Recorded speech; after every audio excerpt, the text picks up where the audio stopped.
Awesome. To roll this out again, we'll get the forms from everybody. Welcome, everyone. We want to thank you for joining us for our February Radical Truth Teller. A lot of people are still joining, so I'm going to let everyone kind of come in, and then we'll get started very, very soon.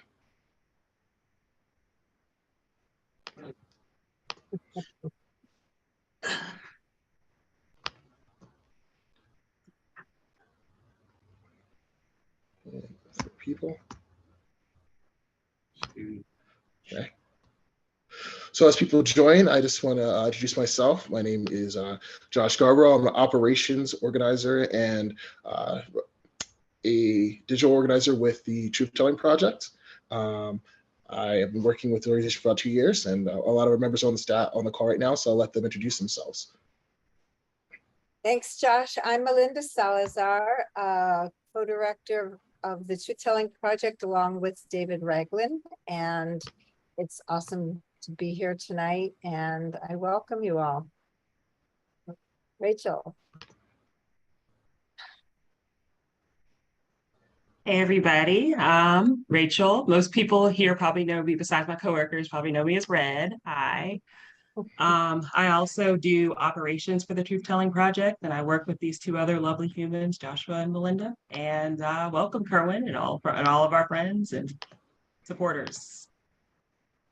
And Jennifer, would you like to introduce yourself?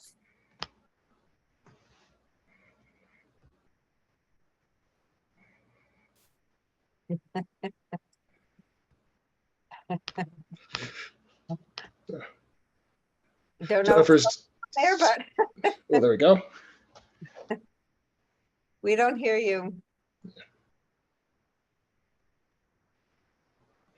Okay, yeah, Jennifer's also helping us record this event, which I want to also mention will be shared on our social media and on our YouTube for the months to come. So as this event's going, we would like to encourage you to share it with your friends, take the video, put it on your social media, talk about the experience that you had. And this event is our February Radical Truth Teller. The Truth Telling Project, this organization started in 2014 as an organization of activists who had mobilized in the wake of the murder of Mike Brown. And the aim of this mobilization was to uplift and amplify the voices of families who experience police violence. As part of that organizing, we started to realize that people on the ground who were often making a lot of the sacrifices and doing a lot of the real work were not getting supported. And so, would that be emotionally, financially, or politically, we wanted to be a part of the community that would support them and bolster that kind of organizing. So we started to do support in activists, which focuses on uplifting individuals who are organizing in a grassroots way across the country. And it also helps raise funds for these people who are doing that work. We eventually shifted this into our Radical Truth Teller Award to directly invest in these activists and encourage folks on the call to donate to their work as well. And in that vein, I'm very excited and honored to present this month's Radical Truth Teller, Kerwin Pittman. Kerwin is a powerhouse advocate for justice and criminal justice reform in North Carolina. And he's here to speak about his work and expound on the fight against the racist incarceration machine. So I'm going to take this time to pass on to another person I have mutual respect for, my coworker and fellow organizer, Rachel.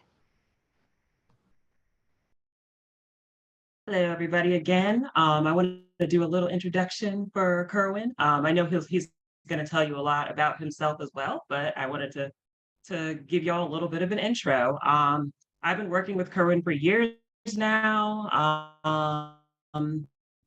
He's a fellow comrade based out of Raleigh, North Carolina.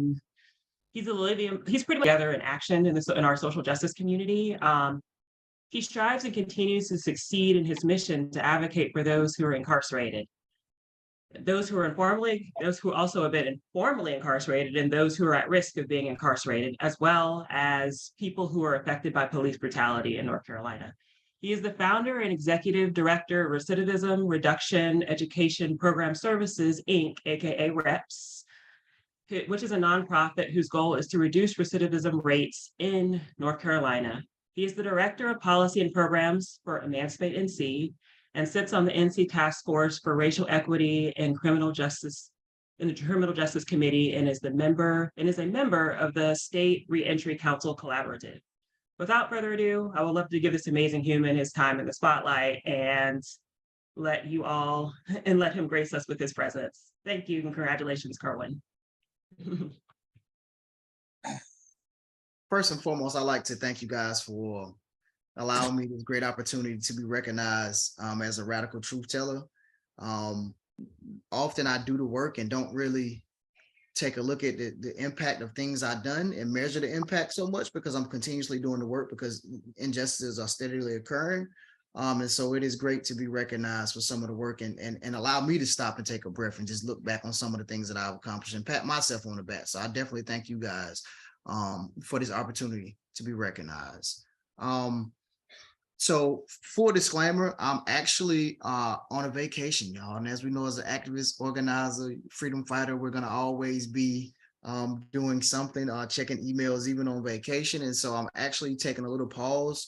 And so I'm actually at the beach with my whole family. That means extended family as well. So it's about 30 of us. So if you hear kids in the background, just know this part of the movement. These are movement babies, and this part of the work.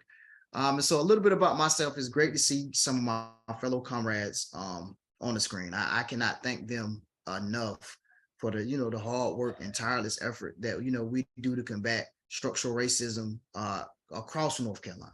And we done been from one end, Pittsburgh, to the other end, Elizabeth City. I think the only place we really haven't touched in is Asheboro's in the mountains, and I'm praying that we don't have to go there. But I know it's injustice there as well. And so a little bit about myself. My name is Kerwin Pittman. I was born in Landstuhl, Germany. Came to the States at about the age of 3. Moved to a small town outside of about an hour away from Raleigh, Edgecombe County. Stayed there for about a couple years, then moved to Raleigh. So my mother's side is from Raleigh, so we always traverse to Raleigh. Moved to Raleigh, grew up in Raleigh, seen the ins and out of Raleigh, got involved in the criminal justice system in Raleigh. This is where I had my first experience with law enforcement, was in Raleigh. And as a kid playing on the playground, my first interface with law enforcement was as a kid playing on the playground. They would chase us through the park, right? And if we got caught by one of the law enforcement officers, they would like push us down and kick us and beat us, right? And so this was my first experience with law enforcement. I may have been about 10, 11. So in my mind, law enforcement always meant run, and law enforcement never stood for anything that was good. And that was kind of created from the inception of my experience with law enforcement. Of course, as I began to, grow older, I began to indulge in the street life and street activities. As somebody who grew up in the marginalized community, I wasn't always as polished as I am now. So I actually came out of, I like to say out of the mud was one of my favorite terms. Like I came out the mud, which means like I came from nothing. And so, Zaynab, can you mute? Thank you. I appreciate you being here too, Zaynab. I appreciate all y'all being here. I greatly appreciate it. And so I came out of the marginalized communities in Raleigh, out of the hood. And so my mentors wasn't the typical mentors that young, boys would have outside of being in the marginalized community, right? And so my mentors was those who sold drugs, those who committed crimes. And so, of course, quite naturally, I began to do those things as well. And so leading on that path for destruction, eventually I end up, when I grew a little older, going in and out of the juvenile system, going in and out of the carceral system, actually doing something, making a bad decision that took a big chunk out of my life, y'all. And, and I call it a gift and a curse, because in this moment and in this time, I was able to find Kerwin Pittman, but at the same time, it took so much of Kerwin Pittman life away from him from being free, right? And so some lessons are learned and earned, and that one for sure was learned and definitely earned every day of it. So before this happened, joined the gang, actually thrived in the gang. I always been an organizer and a leader, even before I could put kind of the terms and words to it, and kind of had that glow. And so I actually thrived in the gang. And of course, being in a gang, you always have to feel like you have to be tougher and better than everybody else, right? And so this is what led me to the carceral state. And so I ended up being sentenced to 11 and a half years in prison for conspiracy to commit murder. And actually, I didn't even like fire. I didn't even shoot a shot. I wasn't even on the scene when the incident happened, right? And the way I looked at it was my past that's catching up with me. I got away with so much, I finally realized that it was just my karma and my time just catching up with me. And so while in the carceral system, I began to do stuff that, the adolescent would do. Crazy, all the little crazy stuff that an adolescent would do. But it was a pivotal moment during my carceral time that really changed my perspective and my way of thinking. This particular time, and I did plenty of stints in and out the hole, and a lot of these stints occurred from just what we call investigations, right? And so I would never do nothing, but if somebody did something on the compound or on the prison camp, they would come lock me up automatically while they investigated what happened. And they would come lock me up because they automatically felt like I had a hand and a part in whatever was going on. And a lot of times I didn't. Like I would be sleeping in bed and wouldn't know nothing was going on. And so when people on the compound began to get rowdy, I was one of the persons that they would come get and put me in solitary confinement. And that solitary confinement would extend from 15 days to 30 days to 45 days to 60 days. And then either I'll be shipped to another facility or they would then put me back on the compound. So particularly this incident, in which I honestly didn't do, I didn't do nothing. I ended up getting found guilty, and they placed me in solitary confinement for 365 days, right? And so I did a year in the size of a room, the size of a parking space, right? When I say small, I mean a small closet, extra small. But crazy enough, in this dark place, I lost and I found myself, if that makes sense. And this is where my evolution began. One day I was able to speak with a case manager after about 9 months. And she allotted me a call. Now, my mother, she would write me religiously every week. And I look forward to this mail every week. This is about the only piece of mail I got besides receipt slips of like what's in your bank account, which everybody get that. And so let me stop. While incarcerated, mail is what helped get you through. That's one of those components and touches to the outside world, because a lot of people don't have, money to put on the phone, or their family members don't have money to put on the phone for them to call. And so you could easily just send somebody a letter, right? And so for me, mail was my touch with the outside world. And I had money to call on the phone, but being in solitary confinement, I couldn't use the phone. And so those letters meant everything to me. And so my mother would write me every week. She would draw little pictures on the letters, on the envelopes, and it just meant the world to me. And so after about 9 months, and mind you, I would talk to my mother like every other day while in general population, but while in solitary confinement, I hadn't talked to her in 9 months. So I was able to speak with a case manager. Case manager let me out and let me get a phone call. I don't know how this happened, y'all. This is rare, right? And I can't even remember what I made up, what I concocted to even get out to get the phone call, right? I think I had studied the policy. That was another thing, y'all. So I was always a fighter. And I guess that's why I always went to the hole now that I think about it, because I would read their policy and procedure manuals. And if they wasn't following according to the policy and procedures, I would then begin to recite the numbers of the policy and procedure and then recite it out to them and tell them that they wasn't following their own policy and procedures. And so I guess when other incarcerated individuals seeing this empowered them to do the same. And so this was a good, point of why I always went to solitary confinement. And so I was able to receive the phone call. They put me in full restraints in order for me to come out of my cell, which means I was shackled at 5 points, meaning both of my legs were shackled, and that was shackled to a box connected to my waist with chains, and that chain then connected to both of my hands, which was handcuffs, and placed in a box with an actual lock on side that box, right? And they call it being shackled at 5 points. And so after I was shackled, I got the phone call. And this was before cell phones really was a thing, right? People didn't really have cell phones like that. And so I called my mother's house phone, just so happened she was there. So I just so happened to catch her, right? And so I heard her voice. She was happy. She started crying. My grandmother was there with her. She was happy. She started crying. My brother was there. And I was like, man, I done hit the jackpot. I done got everybody here. This was perfect timing. And so I spoke with him, and then the guard, after about 15 minutes, told me I had to hang up the phone. So I hung up.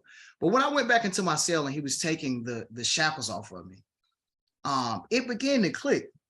And when the door closed and he closed the trap and I was left alone in my cell, I began to realize that I wasn't doing time by myself, right? That even though I was physically in a place of bondage, these people that loved and cared about me enough to cry when they heard my voice was doing time with me. And I began to realize that I'm not hurting myself, right? Because I was good with, okay, like if I get in trouble, but like my actions was hurting them, right?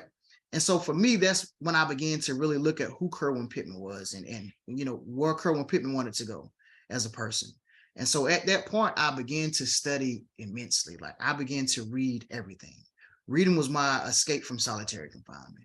So anything I can get my hands on. And so I began to see serving time, I like to say, and begin to let time serve me. And what that looked like is I began to teach me being in solitary confinement, began to treat me being in solitary confinement like me being in school. So I would study psychology for 1 hour a day. I would study Afrocentric books for 1 hour a day. I would study history for 1 hour a day. I would study, of course, I would read a Western or something for 1 hour a day. Then I would work out for like 2 hours a day. And so then at nighttime, I would kind of go through the same thing. I would just study stuff, read over stuff, come up with plans, read Nonprofit for Dummies, just a bunch of stuff. And so when I was released out of solitary confinement 365 days later, I wasn't the same person that went in. And I wasn't a scholar by far, but I was no longer the prison dummy. Let me say that, right? And so my conversations began to change, and I began to realize that my conversation with people who I previously interacted with before being in solitary confinement began to change. You know, they wanted to talk about the latest rap videos, and I wanted to talk about Dante's allegory or different things of that nature, right? And so then I began to realize that I did not root a game. And then it hit me that man in general and woman grow in degrees and we grow in phases. And that was just a phase in my life that I went through that I had to grow through. And it took me going into the solitary confinement, which I like to call my little cocoon, and came out a beautiful butterfly, right? I like to use that metaphor because that's what it was for me, right? And so I came out on a different page. And from that day forward, I began to just study, read, write. And so, of course, when I was released, before I released, I'm gonna add this, right? Before I was released, I spoke with a chaplain. And this was like a couple years later, like 5 or 6 years later, after solitary confinement. And the chaplain said, me and the chaplain was close, good guy. I still keep in contact with him now, Chaplain 3. He asked me, he said, Kerwin, what you gonna do when you go home? And I looked at him and I said, I'm gonna be an activist. And he looked at me as if a parent look at a child when they ask them what they're gonna be when they grow up and they say an astronaut, right? It wasn't, I'm not gonna say you can't be an activist or astronaut, but the likelihood of you making it and being successful at activism or astronaut is slim to none. And so he didn't discourage me, and I respect him for that, but I'll never forget the look. And he said, well, what's your plan B? I said, there is no plan B. This is it. So when I got home, as you know, as God would have it, immediately I was connected within a week being home with other advocates. This is when I met Dr. Kimberly Mokhtarian, Dawn Blagrove, Wanda Hunter, just a host, Deidre McCullers, just a host of good advocates, right? Strong advocates, and began to advocate. And it was my first case I advocated for was a guy by the name of Kerwin Hinton. He was brutally beaten by Raleigh Police Department, highway patrolmen, and Wake County Sheriff's deputies, right? And so we advocated for this guy, and I remember my first press conference.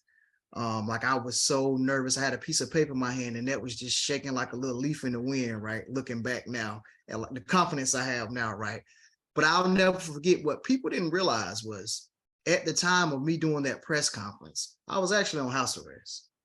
So I actually had an ankle monitor on my leg under my suit pants, right? But I'm fighting for other people's rights while my rights is still on the line of being taken and my freedom is still at the moment's notice could be taken, because I actually had to get permission to go to and do the press conference. Luckily, my parole officer was a Black woman who understood the movement, And she loved what I was doing, though she kept an eye on me at first, like, what is you really doing? And so I began to just advocate and advocate and advocate for different victims of law enforcement brutality inside of Wake County, inside of Raleigh. And the list runs on, y'all, like Sohail Mojarrad, Keith Collins. I connected with Rolanda Bird, so did some stuff, police accountability around Arkell Dinkins, even though he was murdered before I came home. It's a lot, y'all. It was a lot of people. And so then this is when I began to realize that this is a systemic issue inside of Raleigh and Wake County. But then I really began to realize that this is a systemic issue at large across the country. This isn't just happening in a silo here in Raleigh and Wake County. This is happening all over the state, but in other states and all over the country. And so then I began to change my approach. So at this time, excuse me, y'all, let me back up. Also, when I first came home, I started activism, but I founded my own nonprofit called Recidivism Reduction Educational Program Services, REPS. And this was a nonprofit to help individuals coming home post-release parole get back on their feet and be successful in society, right? And so simultaneously, I was doing the activism stuff. I had a job doing construction. As well as I was trying to get my nonprofit up and running, right? And the reason why I really started my nonprofit is because I had different models already. But when I came home, so many people who I did time with, who I became close to, would call me and say, man, how are you striving and how are you thriving out there? And so I began, unbeknownst to me, to become a mentor to these guys and began to give these guys these different things that I did and successful steps that I did to be successful. And they began to take heed and thrive. And so this is why I said I need to go ahead on and start a nonprofit to get this going. So doing that in the midst of advocating, y'all, advocating the brutal murder of George Floyd happened. And I was hurt to my core when George, watching that video, it really changed my life. It changed my perspective in a sense that I began to realize and play everything in my mind from what happened to me at childhood, from having interfaces with law enforcement in the park and them pushing us down and kicking us if we fail, to now, right? That I was experiencing this same type of brutality even back then as a kid, right? And what I was going to do now to change that. But watching George Floyd essentially be murdered, it sparked something in me to not let me sleep, and which probably gave me, it allowed me to be here speaking right now, even while I'm on vacation, right? Because I know the work has to be done. And so that drive from that, coupled with the fact of all the other experience I've been to and already advocating for individuals, just pushed me to go even harder. And so after the brutal murder of George Floyd, we organized, a team of us organized a protest in Raleigh, formed a coalition called Raleigh Demands Justice, which is a host of different organizations in Raleigh, Wake County that came together. We did a protest.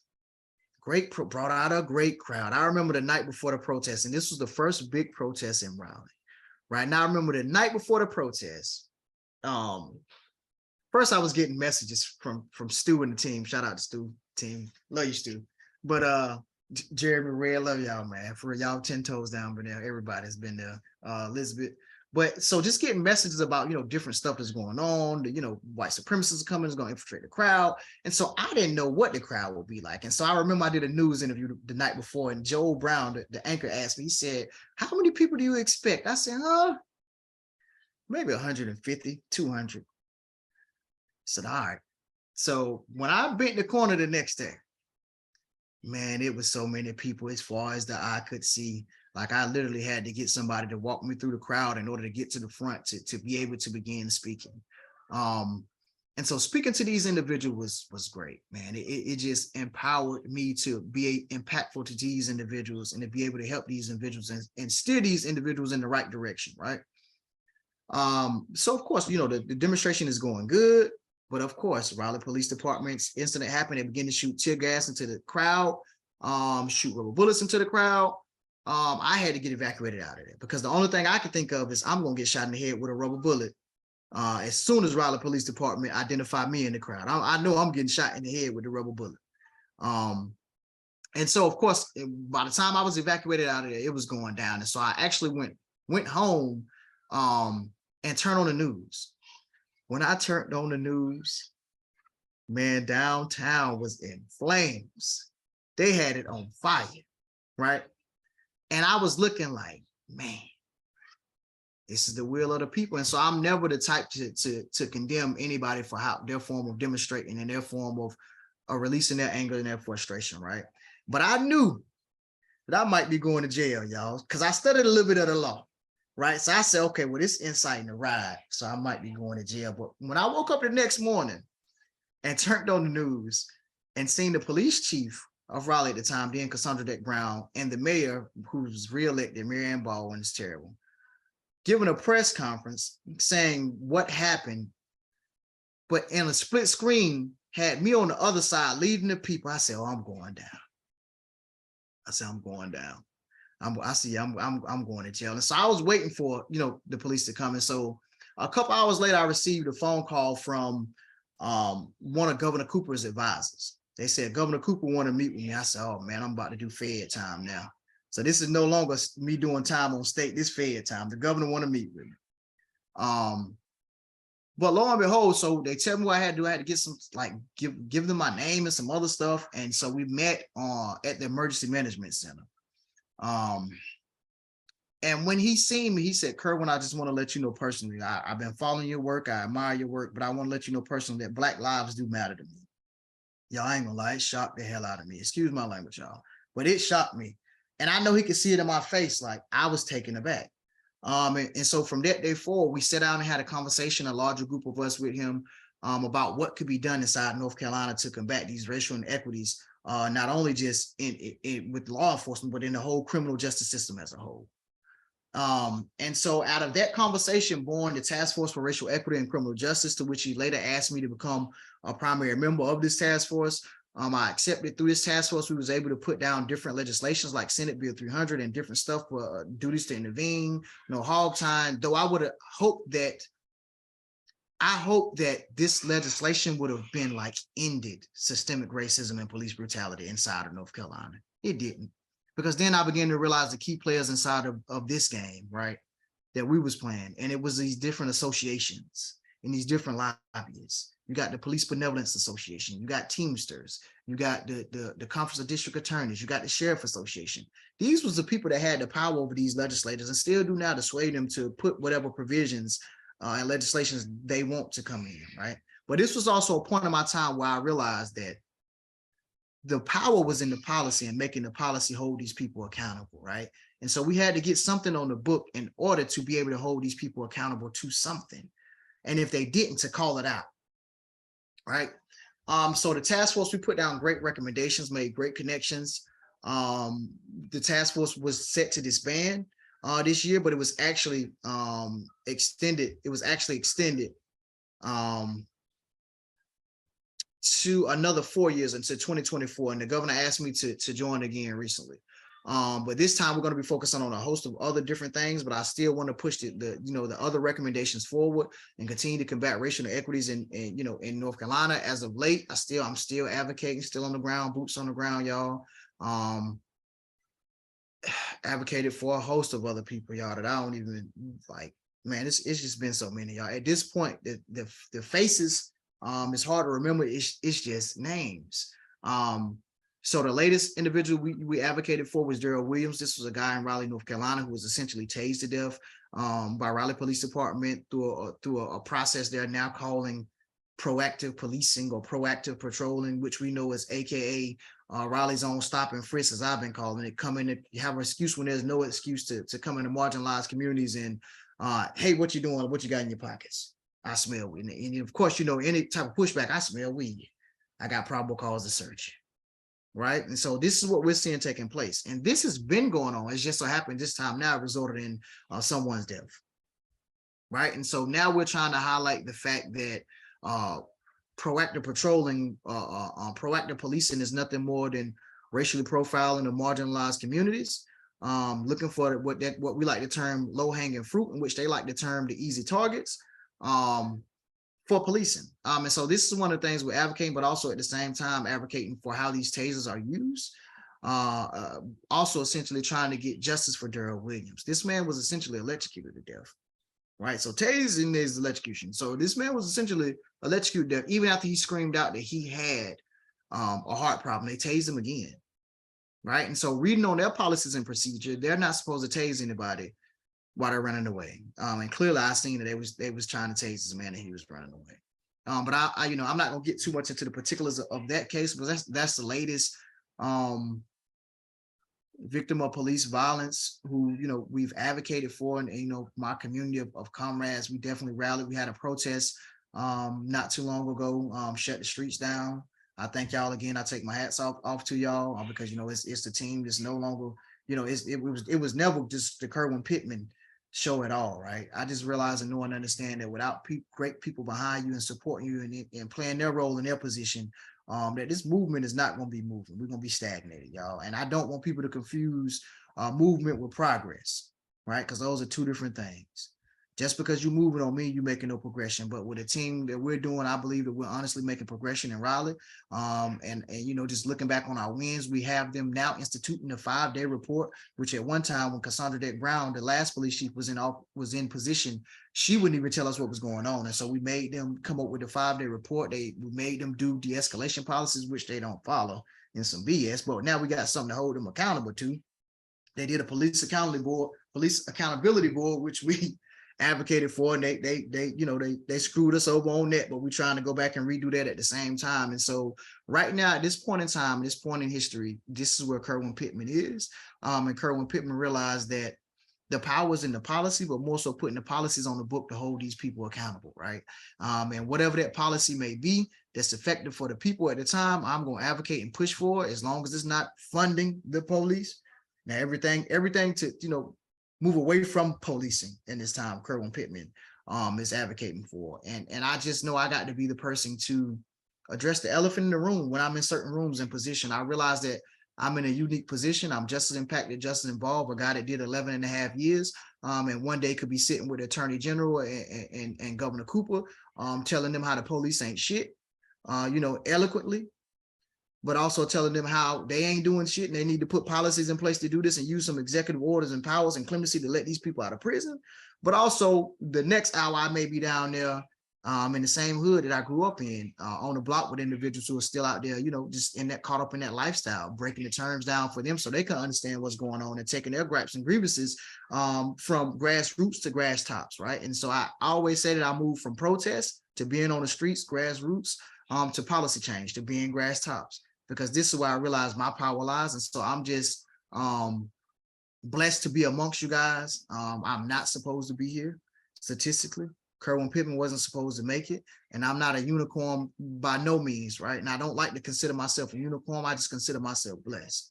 And so whoever I can help propel their story and their mission forward that makes sense, I'm more than willing to. But I'm just honored, and I ain't gonna take up too much time talking about myself, but I'm just honored to be in this space with y'all, and I thank y'all so much for this prestigious award, because I am a radical truth teller, and I try to be. But I try to be, you know, with my people, do it with gloves on and with love because it's from love. But when it ain't my people, I just take the gloves off because the gloves is off when they doing it to us and doing stuff to us. And that's just how I see it, y'all. But thank you for allowing me to be here and accepting this award. That's a little bit of Kerwin Pittman story. The book will be coming out soon. No, I'm playing. No, I'm serious though. I'm trying to work on one, y'all. I'm trying to work on one for real. But now I'm trying to work on a autobiography, probably a biography, because I got too much going on. I'm trying to do an autobiography. Yeah, move the needle forward as much as we can. And so thank you once again for allowing me to be here and share a little bit of my story with you all. And I hope I inspired you all. And I look forward to seeing y'all some more on the battlefield, because I know the work ain't done. Thank you. Kerwin, thank you so much for sharing that with us today. That was really engaging and inspiring to hear everything that you have gone through and learned, and used as to build this mobilization, this activism that you do. Like I'm very floored by hearing your story. So I just want to tell you how much we really appreciate and are honored to listen to everything you had to say. And I know, at least for me, I have lots of things I'd like to ask. I also want to give it to the floor if everybody wants to basically ask any questions or levy out or talk about or identify things that maybe you could expound upon that they know about, since a lot of people here know you and probably know a lot about your work. Maybe there's many things they think that are worth, more people hearing about, because as I said, we're going to share this live and share with social media. So I'm going to leave that open and let people ask their questions. Either put it in the chat and I'll read them out, or just feel free to unmute and ask your question.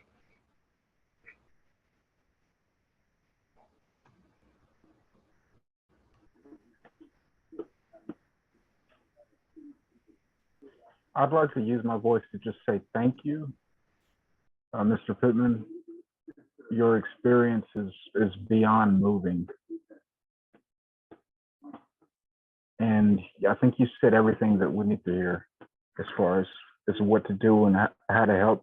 But I just want to recognize sharing the experience, how impulsive it can be to get out of prison and feel like, fuck that, I don't want nothing to do with that. I have nothing I don't want nothing to do with the law. I don't want no attention.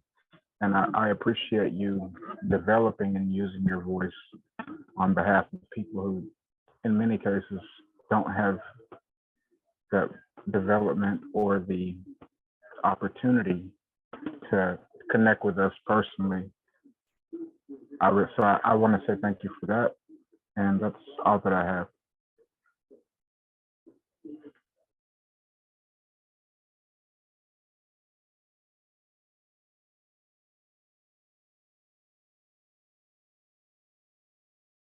And I have a question if no one else does.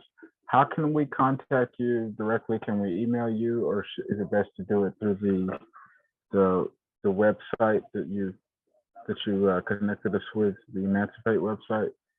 How can people reach out to you or find out more about you or petition your help if necessary? So it's a multitude of ways to reach out to me, right? And I'll put the links in the chat in the chat. And what I never wanted to do was, regardless of the highest heights I may reach, I never wanted to be too high away from the people, right? And so I don't mind giving out my phone number. Now I might not answer it, but you might gotta leave me a message and I'm gonna call you back because it's jumping, right? Because I didn't have about 3 or 4 phone calls since we've been here.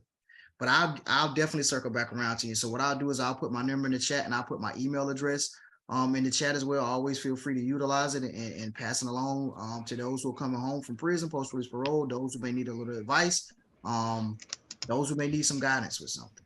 And so like I always want to be reachable to the people, regardless of wherever this journey may lead me, because I know and understand that it always started with the people and it's always going to finish with the people for me, right? So that's how you can reach me, and I'll drop that in the chat. But I definitely like to take this moment to recognize Tanika, the mother of Fred Cox, a guy who was murdered unjustifiably by law enforcement. And I just want to tell her and give her flowers while I'm up here and tell her that I love her. And she always had my support, and she know to hit me up if you need me for anything. She already know. Thank you so much. You already know. But I'm gonna put my number and my email address in the chat. Yeah. Can I ask you one more question, if you don't mind? You spoke to the nationwide scale of this problem of police brutality. I'm curious about the regional face of it that you've gotten to experience. I see your numbers in the chat. Thank you for that.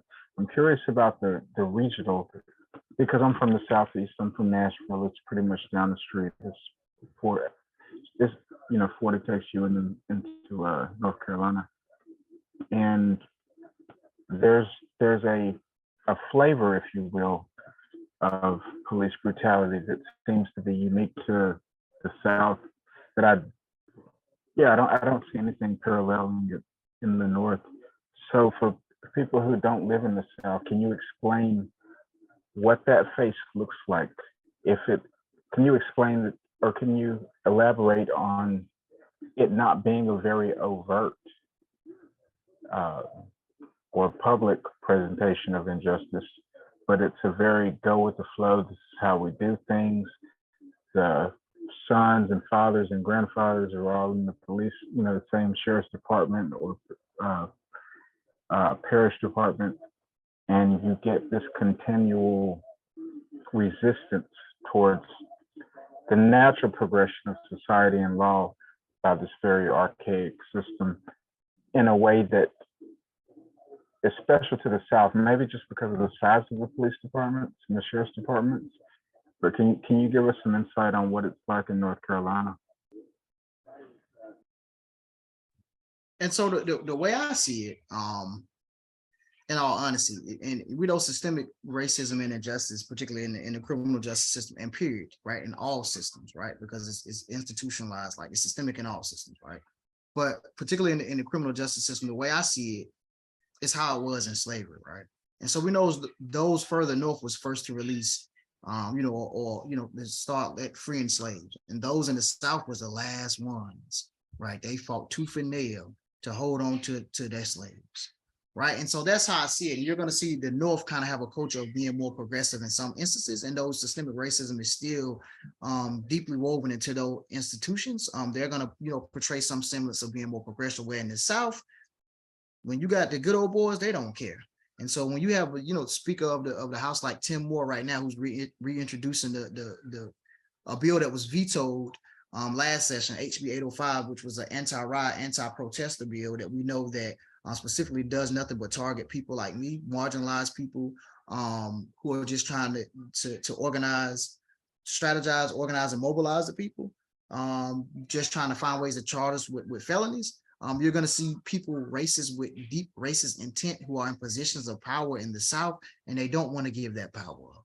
They're not trying to yield to progressive ideas and views. Why? Because at the end of the day, they feel like it's going to hurt their future generations, but also they still have a deep-seated hatred for marginalized communities and Black and brown populations. And so what you see is a generation of hate passed down.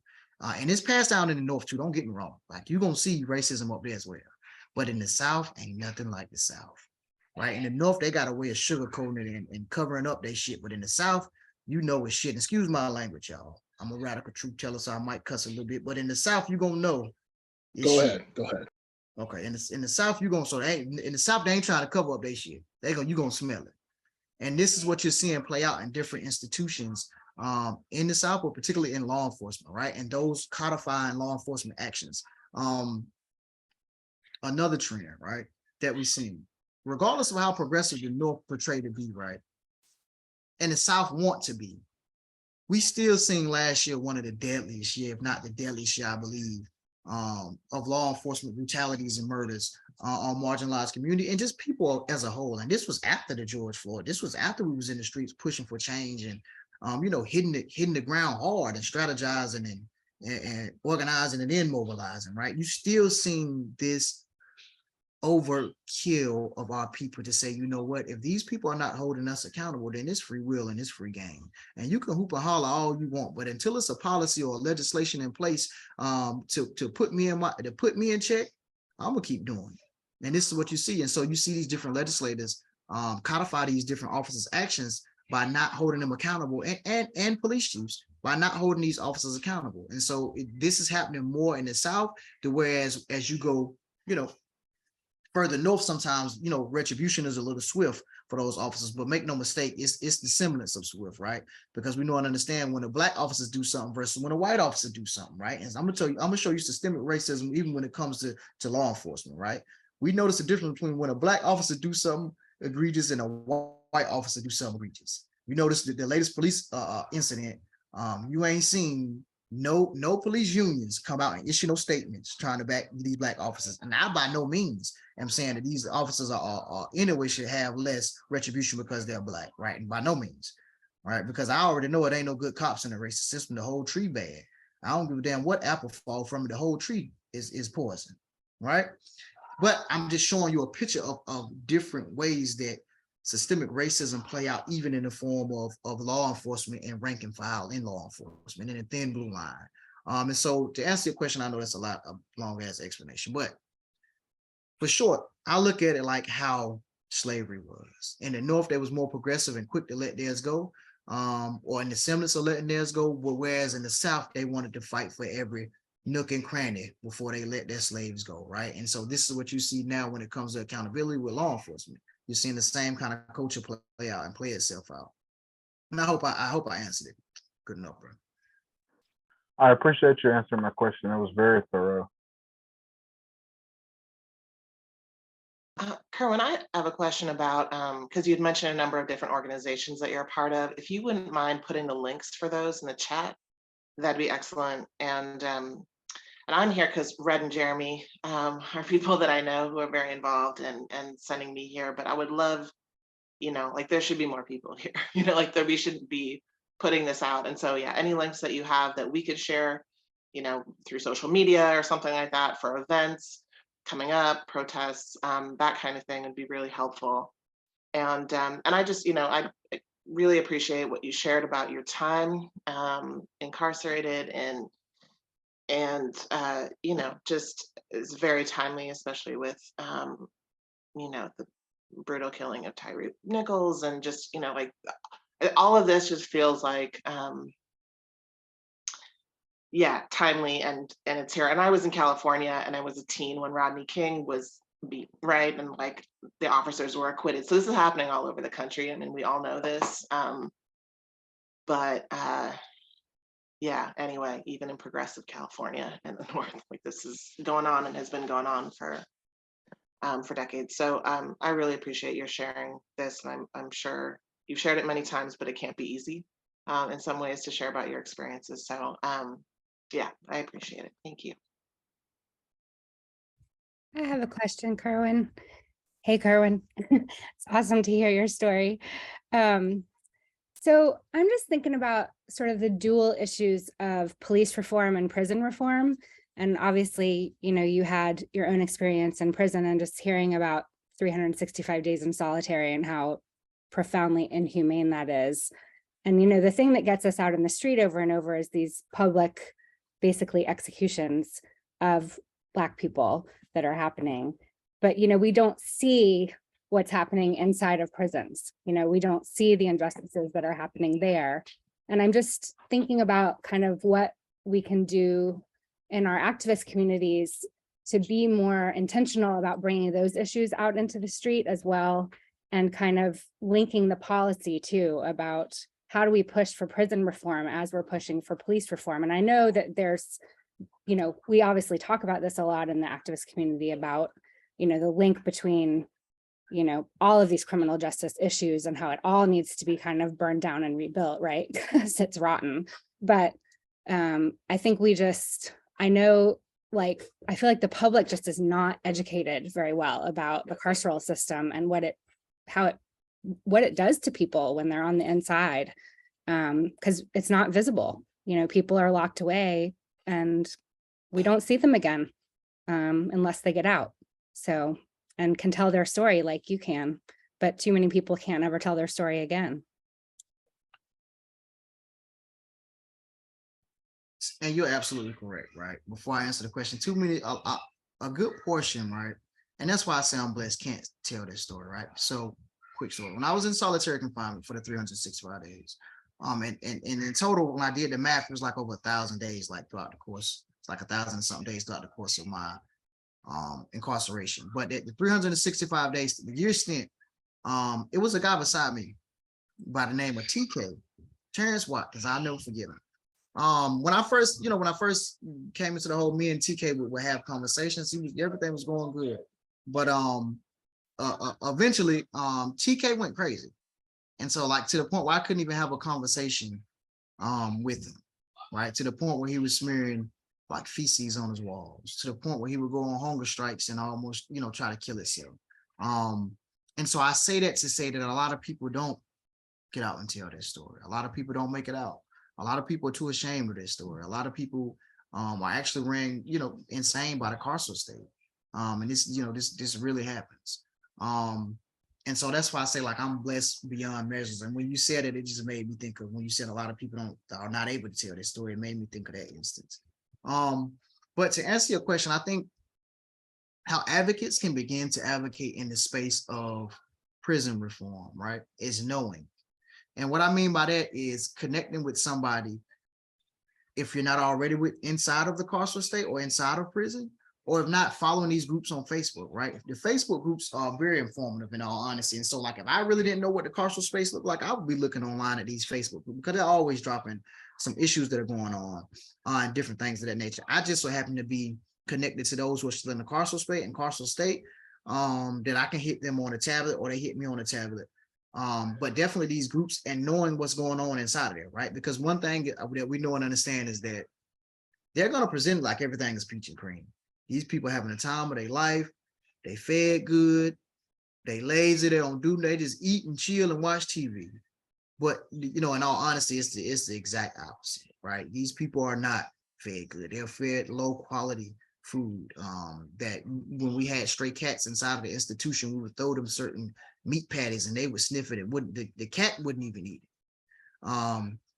They're not lazy. They're just not given an opportunity to work. Why? Because a lot of these people put on some type of restriction because they don't want you to work. They want you to be idle, because we know that an idle mind is what the devil's playground is. So getting these spaces like the Facebook groups who are connected directly with people who are incarcerated and just keeping a post on what's going on is extremely important to combat the injustices, right, inside of the prison system, but also begin to look at different policies when you see this injustice arise. Every time an injustice arises somewhere, y'all, trust me, it is a policy somewhere that is governing why this shouldn't happen. And if it ain't, it damn so well should be. So that's your starting point right there, saying, how can I implement this policy? Because this messed up that this didn't happen. Right. So I'm looking to see if it is one. And if it is, where did they go wrong at? And what are the steps and who I need to talk to start holding these people accountable or putting some type of pressure on these people? A lot of people inside of the carceral space do not have loved ones that check on them or reach, back in to see how they're doing, even calling the compound in the prison to see, well, how my nephew doing? I haven't heard from him. A lot of people don't have that. And so those who govern the carceral space, the COs, the wardens, they feel like they could treat these people inhumane. Don't nobody care about them. Ain't nobody coming to their defense. I can do what I want to do. These people are my guinea pig. And that's how they are treated. And that's how they treated me. And that's a good portion why I ended in the hole so much too, because I won't take in the BS. But staying connected with these groups is a great way to start and great starting point. And through the power of social media, not just Facebook, the power of social media is real, y'all. You can make connections with a lot of people across the state through social media. Staying connected with groups that advocate for people inside of the carceral space, staying connected with directly impacted justice involved people who are still reaching back into the carceral space and carceral, state, and seeing what's going on. But also when the injustice arises and you hear about it, just think like, what policy was broke for this to happen? And research it. If you Google it, you're gonna find it. Their policy and procedure manuals are published online. A lot of these places are trying to get accredited, meaning that they have to live up to these certain standards in order to get this accreditation from this corrections associations accreditation people, right? You can look at what this accreditation look like. A lot of this stuff is online, right? And if you can't find no policy, it damn sure well should be one. So this is a great opportunity for you to begin looking at creating one and trying to get that implemented, or who you need to say, hey, why is this policy not created? And the perfect spot to start is with Ty Ishii, who is the new Secretary of Department of Adult Corrections, DAC. And so he's at the head of the head now. And so he will be a great place to start. The governor is a great place to start, but also start looking at the people that work under him. Because in all honesty, y'all, I'm gonna tell y'all that, how the sausage is made behind the scenes. A lot of people that you see, the talking heads, they just talking heads. It's the people that's behind them that really makes the decisions on what's going in place and what needs to be done. By the time it reached these people who are talking heads, they ain't have really too much input in it. They was given ideas or fed ideas or manipulated and believe in certain ideas. So learn who these key players are. That'll be another great place to start too. So when you have grievances or why this policy isn't in effect and why you don't have a policy around this is who you go to first. Hope I was thorough enough. Thanks, Kerwin. Kerwin, that was a great explanation. I really was really glad you touched on that. That's the thing I wanted to very much hone in on. And I want to thank you for bringing that up towards the end, because we are getting to the end, top of the hour. And I want to, before, I know some people are, maybe have to go, and I want to encourage people to still connect with Kerwin. I'm going to ask you to drop your information again. I'm also going to drop Kerwin's Cash App like we said, this is about supporting activists on the ground who are doing the work. And this is how we do that, is by paying people, giving them money. And so I want, and giving them actual, monetary as well as emotional and political support. So I'm dropping the Cash App in the chat now. Please, I encourage y'all to donate, support what Kerwin's doing, and keep, the pressure on. And there's also these thank you for dropping information. I know also your websites are put down in the chat. Please follow the work that Kerwin's doing. Please share about this experience. We'll be dropping social media in the coming weeks. We're going to be supporting Kerwin all month. So continue. Let's keep this energy and keep this this focus and movement going. I want to thank you, Kerwin, so much for coming and joining us tonight. This was an incredibly engaging and just heart-filling and really, really inspiring event, and really because of all the work you did. And I want to say how honored I am personally, and thank you so much from the whole Truth Telling Project team for coming and joining us tonight. Thank you all for having me. The Reps website, y'all, it's a firewall I got to get took down. So if you go up and they say, hey, do you want to proceed? They may try to steal your information. Now you can proceed if you want to, but it's okay to proceed. I just got to get my comms person to take the firewall. So I want to throw that disclaimer out there so you don't think I gave you some BS or nothing like that. But definitely, y'all feel free to reach out to me. Like I said, I'm always from grass tops to grassroots, and whichever one, from protest to policy change. And so I look forward to seeing you all in some type of arena, even if it's just an email asking for some help with some type of situation. Y'all feel free to reach out to me. Thank you all again, the Truth Telling Project, for this Radical Truth Teller Award. And I'll continue to try to live up to that award. So thank you all for having me. Thank you. And Josh, I just wanted to ditto your comments and to say, Kerwin, and to all of you, we're deeply grateful that you've all joined us tonight. Kerwin, your story is profoundly moving. And like Josh and everyone else, I'm honored to witness the unfoldment of your life and the contributions you are making in service to humanity. I'd like to close out with just some final words from someone I know who spent 40 years incarcerated in Iran. And just make yourself comfortable. If you feel like closing your eyes, take a moment to just sit and find some stillness and hear some short words. After being 40 years a prisoner, I can tell you that freedom is not a matter of place. It's a condition. Unless one accepts dire vicissitudes he will not attain. When one is released from the prison of self, that is indeed a release. Thank you, everyone. Sure. Well, Thank you so much, everyone. Rachel. Thank you all. Thanks, Kerwin. Rachel, so Thank much. you, Rachel, for organizing everyone. this. Rachel. Thank you, Red. And thank you, Tanika, for coming in. Be well. Yes, Oh, it's yeah. so good to see you, Tanika. Yes, I want to uplift Tanika. Tanika was Thank our you. September I appreciate 2022. it. Thanks.